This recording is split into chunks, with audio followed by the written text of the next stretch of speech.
ମୁଁ ମୋର ପରିଚୟ ପ୍ରଥମେ ଦେବା ପାଇଁ ଚାହୁଁଛି। ମୁଁ ସୁରେନ୍ଦ୍ର ପ୍ରଧାନ, ମୋର ଘର ହେଉଛି କେଶପୁର ଗ୍ରାମ ପଞ୍ଚାୟତ। ଆଜି ଆପଣମାନଙ୍କୁ ପ୍ରେସ୍ ମିଡ଼ିଆ ଭାଇମାନଙ୍କୁ ଅନୁରୋଧ କରିକି ଆଜି ଆମେ ଡାକିଛୁ। ଆମେ ବର୍ତ୍ତମାନ ଯେତେ ସବୁ ଏଠି ଉପସ୍ଥିତ ଅଛୁ, ବିଜୁ ଜନତା ଦଳର ସମସ୍ତେ ପଦପଦବୀରେ ଅଛନ୍ତି।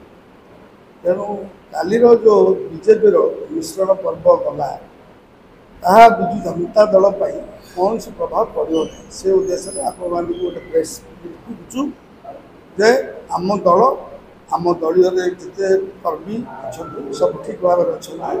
କୌଣସି ପ୍ରକାର ଭୁଲ ଭଟିକାରେ ଯେଉଁ ଗୁଜବ ହେଉଛି, ବିଜୁ ଜନତା ଦଳରୁ କୌଣସି ଲୋକ ବିଜେପି ଦଳକୁ କାଲି ଯାଇନାହାନ୍ତି।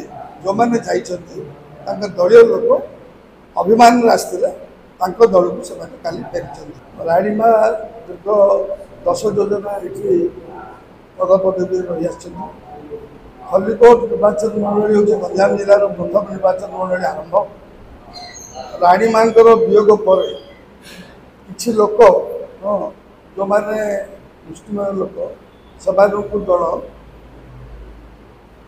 ତରଫରୁ ବହୁତ ସୁବିଧା ନେଇଛନ୍ତି। ଆଉ ସବୁବେଳେ ସେ ସୁବିଧା ମିଳିବ ବୋଲି ବି କିଛି ଠିକ୍ ନାହିଁ। ଦଳ ଯେତେବେଳେ ଯାହାକୁ ଯାହା ନିଷ୍ପତ୍ତି କରିବ ସେହି ଅନୁସାରେ କାର୍ଯ୍ୟ କରିବା କଥା। କିନ୍ତୁ ସେମାନଙ୍କୁ ଯେଉଁ କିଛି ବନ୍ଧ ଉଦ୍ଦେଶ୍ୟରେ ଯାଇଛନ୍ତି, ଦଳ ପାଇଁ କିଛି ଫରକ ପଡ଼ୁନି। ଏ ଦଳ ହେଉଛି 1919 ଠାରୁ ଏଠି ଶାସନ ଭାର ଗ୍ରହଣ କରୁଛି ବିଜୁ ଜନତା ଦଳ। ଯାହାକି ଖଲିକୋଟଟା ହେଉଛି ଗୋଟେ ମାନେ 1 ନମ୍ବର ବିଜୁ ଜନତା ଦଳ ତିଆରି ହେଇଛି। ଖଲିକୋଟ ରାଣୀମାଙ୍କର ଆଶୀର୍ବାଦରୁ ଖଲିକୋଟ ବିଜୁ ଜନତା, ଆଗରୁ ଜନତା ଦଳ ଥିଲା, ବର୍ତ୍ତମାନ ବିଜୁ ଜନତା ଅଛି। ଇଏ ହେଉଛି ଏଇଟା ଗଡ଼ ଗୋଟେ, ଏଠି କିଛି ପ୍ରଭାବ ପଡ଼ିବ ନାହିଁ। ଦ୍ୱିତୀୟ କଥା ହେଉଛି ଏ ଯେଉଁ ମିଶ୍ରଣ ପର୍ବ କଥା କହୁଛନ୍ତି, এই ଯେଉଁ ନୂଆରେ ଲୋକ କେଞ୍ଚୁଆ ଗୋଳିଆ ପାଣି ମିଶିଲା ଭଳିଆ କିଛି ଲୋକ ଯେଉଁ ନୂଆରେ ମିଶୁଛନ୍ତି, ସେମାନେ ଜାତି ଧର୍ମ ପରିବର୍ତ୍ତନ କଲା ପରେ ଟିକେ ଅଧିକା ଦେଖେଇ ହୁଅନ୍ତି। ତ ସିଏ ହେଉଛି ଯେଉଁ ଫମ୍ପ ମାଠିଆର ଶବ୍ଦ ବେଶୀ ଭଳିଆ, ବର୍ତ୍ତମାନ ସେଇଟା ସେ ଚଲେଇଛନ୍ତି। ଏଥିରେ କିଛି ପ୍ରଭାବ ପଡ଼ୁନି, କାହିଁକିନା ଅଣ୍ଡର ସ୍ରୋତ ଆମର ଅଛି। ଏଇଠି ବିଜୁ ଜନତା ଦଳର ଗଡ଼, ରାଣୀ ମାଙ୍କର ଆଶୀର୍ବାଦରେ ଇଏ ଦଳ ଚାଲିଛି। ଏଠି କିଛି ପ୍ରୋବ୍ଲେମ୍ ପଡ଼ିବନି ବୋଲି ମୋର ବିଶ୍ୱାସ। ଯେଉଁମାନେ ରାଣୀ ଲିଗାସି କହୁଥିଲେ, ମୁଁ ତାକୁ ଗୋଟେ ତର୍ଜମା କରୁଥିଲି, ଯେଉଁମାନେ ରାଣୀ ଲିଗାସି କହିକି ବେଶୀ ଭାଷଣ ମାରୁଛନ୍ତି, ସେମାନେ ବୋଧହୁଏ ରାଣୀ ଲିଗାସି ନଥିଲେ। ଯଦି ପ୍ରକୃତରେ ରାଣୀ ଲିଗାସି ହେଇଥାନ୍ତେ, ରାଣୀଙ୍କର ଆଶୀର୍ବାଦରୁ ଏଇଠି 10 ଥର ବିଜୁ ଜନତା ଦଳ ଜିତିକି ଅଛି।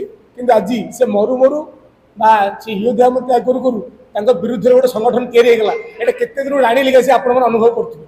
ଯଦି ପ୍ରକୃତରେ ରାଣୀ ଲିଗାସି ହେଇଥାନ୍ତେ, ତାଙ୍କ ଯିବା ପରେ ଏ ଦଳକୁ ଭାଙ୍ଗିବା ପାଇଁ ଚେଷ୍ଟା କରିନଥାନ୍ତେ। ତେଣୁ ଯେଉଁମାନେ ପ୍ରକୃତରେ ରାଣୀ ଲିଗାସି, ସେମାନେ ଠିକ୍ ଅଛନ୍ତି, ରାଣୀ ମାଙ୍କର ଦଳକୁ ବଞ୍ଚିବା ପାଇଁ ଅଛନ୍ତି। ଯେଉଁ ଗଛ ରାଣୀ ମା ପୋତିଥିଲେ, ତାକୁ ରାଣୀ ଲିଗାସି କହୁଥିଲେ, ଗଛରୁ ଭାଙ୍ଗିବାକୁ ଚେଷ୍ଟା କରୁଛନ୍ତି। ତେଣୁ ଏମାନେ କି ରାଣୀ ଲିଗାସି? ଯଦି ପ୍ରକୃତ ରାଣୀ ଲିଗାସି ଥାନ୍ତେ, ଯଦି ରାଣୀ ମାଙ୍କୁ ଭଲ ପାଉଥାନ୍ତେ, ମୁଁ ମୋ ବାପାର ପୁଅ, ଯଦି ମୋ ବାପା ମୋର ମୋ ଜାତି ଧର୍ମ ଚେଞ୍ଜ କରିଦେଉଛି, ତାହେଲେ ମୁଁ କି ବାପାର ପୁଅ? ତେଣୁ ଏଇଠି ରାଣୀ ଲିଗାସି କେହି ନଥିଲେ। ଯେଉଁମାନେ ରାଣୀ ଲିଗାସି କହୁଛନ୍ତି ସେମାନେ ବସୁଛନ୍ତି। ଆଉ ଯେଉଁମାନେ ରାଣୀ ଲିଗାସି କହୁଥିଲେ, ଭାଷଣ ମାରୁଥିଲେ, ଯେଉଁମାନେ କହୁଥିଲେ, କାଲି ମୁଁ ଶୁଣିଛି ଯେ ଏଇଠି ପିସିସି ଏଠି ହଟାଅ, ଖଲିକୋଟ ବଞ୍ଚାଅ, ଯେଉଁମାନେ ଏଇ ନାରା ଦେଉଥିଲେ, ଆଜି ସେମାନେ କ'ଣ ନାରା ଦେଉଛନ୍ତି ଆପଣମାନେ ଅନୁଭବ କରୁଥିବେ। ଆପଣ ପ୍ରେସ୍ ମିଟ୍ ଦେଖୁଥିବେ, ଆପଣ ଡିବେଟ୍ କରୁଥିବେ ସେମାନେ ଥିଲେ। ତ ସେମାନେ ଆଜି କହୁଛନ୍ତି ଯେ ପିସିସି ଆସୁ, ଖଲିକୋଟ ବଞ୍ଚୁ। ତ ଏମାନେ କେତେ ଦୂର ଖଲିକୋଟ ପାଇଁ କାନ୍ଦୁଛନ୍ତି ବା ଖଲିକୋଟ ପାଇଁ ଆମର ସ୍ନେହ ଅଛି, ଶ୍ରଦ୍ଧା ଅଛି, ଖଲିକୋଟ ଭଲ ପାଉଛନ୍ତି, ରାଣୀମାଙ୍କୁ ଭଲ ପାଉଛନ୍ତି, ଏଥିରୁ ଆପଣମାନେ ଅନୁଭବ ହୋଇପାରୁଥିବେ। କାଲି ଯେଉଁ ବିଜେପି ମିଶ୍ରଣ ପର୍ବ ଥିଲା, ସେଥିପାଇଁ ଆମର ବିଜୁ ଜନତା ଦଳର କୌଣସି ପ୍ରଭାବ ପଡ଼ିବନି। ବର୍ତ୍ତମାନ ଆମର ମାନ୍ୟବର ମୁଖ୍ୟମନ୍ତ୍ରୀ ପୁଣି 6ଠ ଥର ମାନ୍ୟବର ମୁଖ୍ୟମନ୍ତ୍ରୀ ଆଉ ଥରେ ମୁଖ୍ୟମନ୍ତ୍ରୀ ହେବେ, ସେଥିପାଇଁ କୌଣସି ସନ୍ଦେହ ନାହିଁ।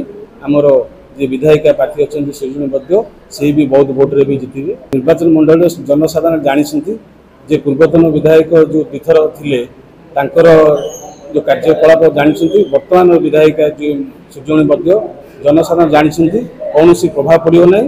ବର୍ତ୍ତମାନ ଆମର ବିଜୁ ଜନତା ଦଳର ସୃଜନୀ ବଦ୍ୟ ଯେ ବିଧାୟକ, ସେ ନିଶ୍ଚିତ ଭାବରେ ଆମର 44,000 ଭୋଟରେ 2019ରେ ବିଜୟୀ ହୋଇଥିଲେ।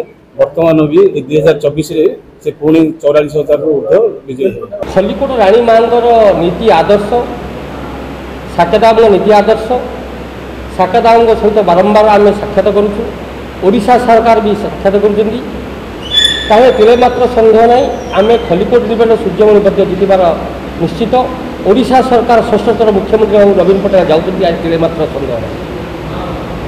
ଗତକାଲି ବିଜେପିର ଶହ କର୍ମୀଙ୍କୁ ନେଇ ଗୋଟେ ସମାବେଶ, ଆଉ ଆଜିର ଏଇ ପ୍ରେସ୍ ମିଟ୍ କିପରି ଦେଖୁଛନ୍ତି? ଖଲିକୋଟ ଆମର ବିଗତ ପଞ୍ଚାୟତ ନିର୍ବାଚନ ଯାଇଥିଲା ଚିକିଲ ଜୋନ୍ର, ଆମେ 14,000 ଭୋଟ ଲିଡ୍ କରିଥିଲୁ। ଜିଲ୍ଲା ପରିଷଦ ଆପଣମାନେ ଜାଣିଛନ୍ତି ଯିଏ ବିଜେପିରେ ଥିଲା ସେ ବିଜେପି କି ବିଜେଡ଼ି କି ଆସିଲେ ସେ ବିଜେପି ଗଲେ ଆମେ କିଛି ଫରକ ପଡ଼ିବ ନାହିଁ। ବିଗତ ଥର ବି କିଛି ଲୋକ ଯାଇଥିଲେ ଆଇଥିଲେ ଆଉ ଥରେ ଯିବେ। କିନ୍ତୁ ବର୍ତ୍ତମାନ ଯାହା ଚିତ୍ର ଦେଖିବାକୁ ମିଳୁଛି କେଉଁଠି ନା କେଉଁଠି ରାଣୀ ଲିଗା ସିଂଙ୍କ ଅସନ୍ତୁଷ୍ଟ ରହିଛି ବିଧାୟିକା ପ୍ରାର୍ଥୀ ଉପରେ, ତା ଉପରେ କ'ଣ ପ୍ରତିକ୍ରିୟା ରଖିବେ? ଖଲ୍ଲିକୋଟ ରାଣୀଙ୍କ ଲିଗାସ ଯେତିକି ଅଛନ୍ତି ତାଙ୍କୁ କିଛି ଲୋକ କିଛି ସମସ୍ତଙ୍କର ସ୍ୱାର୍ଥ କିଛି କରିହେବ ନାହିଁ ନା। ଆମେ ଘରେ 5ଟା ପୁଅ ଥିବା 5ଟା ପୁଅ 4 ଲୋକ ହେଇପାରେ ଗୋଟେ ପୁଅ କିଏ କିନ୍ତୁ ଉସିକି ପଡ଼େ ତାଙ୍କ ସହିତ ଆମେ ବାରମ୍ବାର ସମୀକ୍ଷା କରୁଛୁ।